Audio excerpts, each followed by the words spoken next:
Hello, everybody. This is Joseph Pasek, and welcome to the Fired Up Network. Welcome to WrestleMania Night 1 preview with Xenia. She's in Vegas now. Look at the hotel room. I spare no expense for the hotel room and watch somebody come in. Anyways, are you excited? Night 1 of WrestleMania. Are you excited?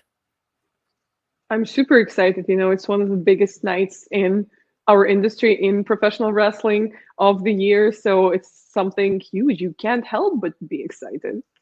Yeah, it's WrestleMania 41, right? So it's going to be it's the granddaddy of them all, but we're going to get through the matches. Let's first start off. Everybody wants to watch this match: Jade Cargill versus Naomi. Will Naomi bring her fellow, NXT friends, Lash Legend, Shakara Jackson, in there? Because Naomi can't beat Jade Cargill alone. She'll have interference or something like that. What do you say? I think she will. And like we were saying on the NXT preview, Lash Legend and Jakara are stars. Like those are the girls that have the look, have the star quality. The fans love them, so it's about time that they shine on the main roster. And this feud with Naomi and Jade Cargill has been amazing. And I also feel like Jade Cargill could become that driving force for Naomi to break through the proverbial mid card ceiling or floor or whatever it is, depends on where you look from. But I'm Team Naomi all the way. And even though I love Jade Cargill, everyone knows I love Jade Cargill. She has this amazing look about her, this amazing presence. She's tall, she's jacked out of her mind.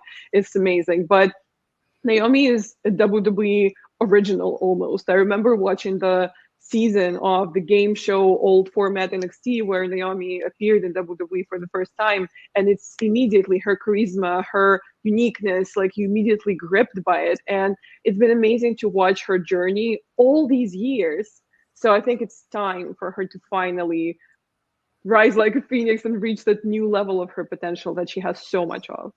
And I'm just thinking right now, and I know this is not fair, but if it's not Jakara Jackson, Lash Legend, maybe it's Jimmy Uso, because Jay Uso is busy, and maybe it's Jimmy Uso comes out and hell, they got the next match we're talking about, El Grande Americano, Chad something or other, versus Rey Mysterio. They got this guy under a mask. They could get Jimmy under a mask, help Naomi there, and maybe they could have mixed tag matches. Jade Cargill and her husband, who's a former baseball player, Brandon Phillips, or her cute kid, put it that way, always at ringside there and all that. But let's go to the second match, like I mentioned, Rey Mysterio versus El Grande Americano. Who do you think is this one? We've had very mixed reviews of the Grande Americano gimmick. Like, it's definitely something. I have to put my trust in Chad Gable. Like, I know that anything that is handed him, anything that's thrown his way, he's going to be amazing But he's at not because Chad he Gable. is. El Grande Americano. ¿Qué pasa contigo? Come on. It's a scoop. It's a scoop, brother. It's an insider. Inside information. There you go. That's why. Yeah. So No, you're but going with it's Chad it's Gable. interesting because people at one point thought that I wasn't a fan of Chad Gable because I guess I worded something wrong when I said that him having a match with Penta was apparently a bad thing, which I never meant it like that. I think it's a great thing. I think it was a great match. But it was that Penta was supposed to initially debut on the Netflix debut show, I think, right? And then got scrapped. So I kind of was experiencing my grievances about that and not specifically the match that he was going to have at the next show. And people thought I was throwing shade at Chad Gable. I would never, never. He's one of the best in-ring competitors in WWE. So I'm very excited to watch that match. But in terms of winning it, that's a different story. You mentioned El Grande Americano, Latin, and all that, and you mentioned Peta. All I'm gonna say is El Grande Americano better have zero miedo. All right, he better have zero miedo, and let's hope he wins. But I think this probably is one of the last WrestleManias that Rey Mysterio is going to fight at and going to be at. They inducted him into Hall of Fame already, so like they got to give Rey Mysterio a big He's send like off. one of those like helicopter parents who already dropped off their kid at school and Yeah. still kind of hovering. Like that's Rey Mysterio right now. That's it. That's Rey Mysterio, and we'll talk about his kid later. But U.S. Championship, U.S. Championship, U.S. LA Knight. Yeah. And Yeah. Fatu. I think it's a big, big weekend for the Usos, for the Fatu, for everybody in wrestling, but especially these guys. I think he's going to win the title, Jacob Fatu. What do you say? Yeah, from what I've been seeing online, it doesn't seem like LA Knight is the favorite. I'll say that. Yeah. Um, but I like him a lot, and I will be rooting for him in this match. Do I think he will actually win? Probably no. No.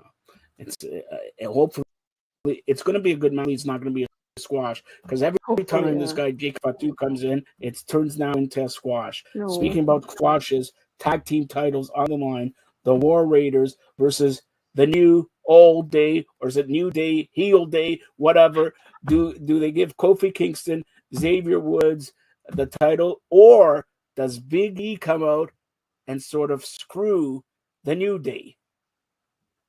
Possibly. A lot of people will be happy about that if that happens. But honestly, for me, even as a heel, I would love for Coffee to kind of have that redemption, to kind of have his moment because, it was very unfortunate the way he lost his world title when he was champion, and it provoked a lot of bad feelings from the fan base.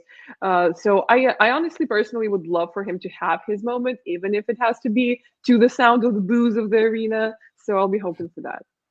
All right, women's championship. Now everybody's interested in this match. Charlotte Flair, come on, give me her signature phrase. Come on. Woo! All right. Charlotte Flair up against Tiffany Stratton. And these ladies, I don't know if they're friends. They don't hate each other. But Frenemies. frenemies. This is going to be a very, very interesting because Charlotte Flair, WrestleMania, when she's wrestled singles, hasn't lost. So did they put the belt on Charlotte Flair, or do they give Tiffany a big, big victory, let alone it's at WrestleMania against Charlotte Flair? I think the streak continues. Tiffany is champion, has been champion, has had a great run, and she's been pushed relatively quickly to how long she's been wrestling, even, let alone how long she's been on the main brands. And I'm a big fan of Tiffany. I think she has a huge future. I think she has it all. I think she's a full package. I absolutely adore her. But I think Charlotte has it in the bag, honestly. And I'm also a big fan of Charlotte. Again, I've seen a lot of people kind of turn their back on Charlotte recently. Maybe some things have been repetitive, people think, or maybe they feel like she's been in the spotlight too long, but sometimes you're just that good. Like, what are you suggesting? Not putting someone who's one of the best women's wrestlers in the world in the spotlight? Are you suggesting hiding her or not pushing her? Like, what are I'm you not trying to tell me? suggesting It's anything. only I fair. think It's only that, fair that that she's in the spotlight.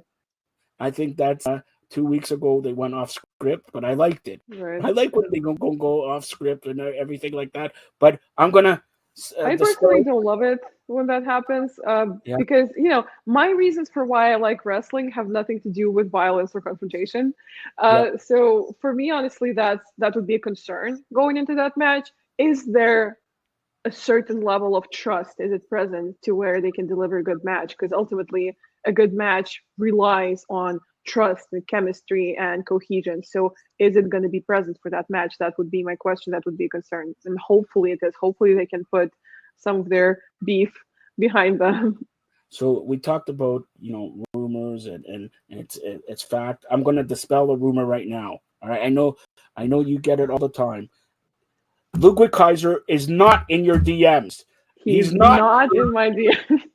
All right. So there goes. He's asking now for the World Heavyweight Championship. Gunther. You like how I say that, eh? Gunther versus Yeet. I think the whole world is going to be eating, not eating, yeeting. All right. Jey Uso. Now let me ask you a question. Do they put the belt on him, or is that a little bit too early? They give him, a run maybe in June's pay-per-view or Premier Live event, or in August when it's SummerSlam. Does Gunther go over, or do they just give it right now to Jey Uso? I think Jey Uso is going to win it. He's been so on fire. He's been the Yeet. most over wrestler in the company. But I will tell you, if Gunther loses at WrestleMania, I will cry. So there's that. Get some Kleenex because I think he's going to lose. And I don't think it's going to be. I think we talked about him just a couple minutes ago. Jimmy Uso. Remember, Jimmy Uso got taken out by Gunther. So I believe that Jey Uso wins because of Jimmy Uso, and then we have an Uso celebration. Imagine if Naomi wins. It's all and The family. It takes Rikishi 20 minutes to come down to celebrate one of these Undertaker entrances. But that should be a good match, and let's hope, because this guy has been working 15 years as a tag team, and now to be at the top of the game, world champion. And Gunter, what does he have? 3 losses in 4 years. So it's big there. Although I'll say this, I heard a rumor. A little birdie told me Brock Lesnar's in Vegas. Oh no! I hear a little birdie No, we told can't me. have that. A little birdie told me that they're negotiating a contract and they want to put Brock Lesnar and Gunther together. You like to see that one? Ew. No. Ew. Okay. Let's go into the main event of WrestleMania 41 this Saturday. By the way, it starts at 7 p.m. I've been told both nights are going to be 18 hours. So 9 hours one night. No, it's true. You're laughing, but it's true. You know why? Because NXT on Saturday starts at 1, let's say to 4. They got a 3-hour pregame show, and then 7 to midnight, and then midnight to 1 is the post show. So we're going to go from 1 to 1. All right. And when you add Hall of Fame, when you add Slammies, when you add WWE World, it's literally just days, not even hours, days of wrestling that are upon us. I told you better get some sleep now. Triple threat match, main event, Seth Rollins, Roman Reigns, acknowledge him, and CM Punk's first WrestleMania. The key thing is the wise man, my Jewish friend, by the way, happy Passover to Paul Heyman and all the Jews out there, is going to be in CM Punk's corner. But you saw Raw this week, and you want all 3 guys to win. Like let's face it, you want all 3 guys to win. And it also doesn't matter as much whose corner Paul Heyman starts in. It matters whose corner he's going to stand in by the end of it. So that's definitely something to look out for. That's the story. And really, nobody's talking about who's going to win because nobody really cares. Seth Rollins is established. Roman Reigns, is extremely established. And CM Punk, I think they built the storyline. This is CM Punk's first main event of WrestleMania. Finally. What do you say if he gets the win, celebrates with Paul Heyman, but Paul Heyman screws CM Punk and gives him a low blow, and then Seth Rollins gives him the curve stomp, and that's how you close out WrestleMania, night 1.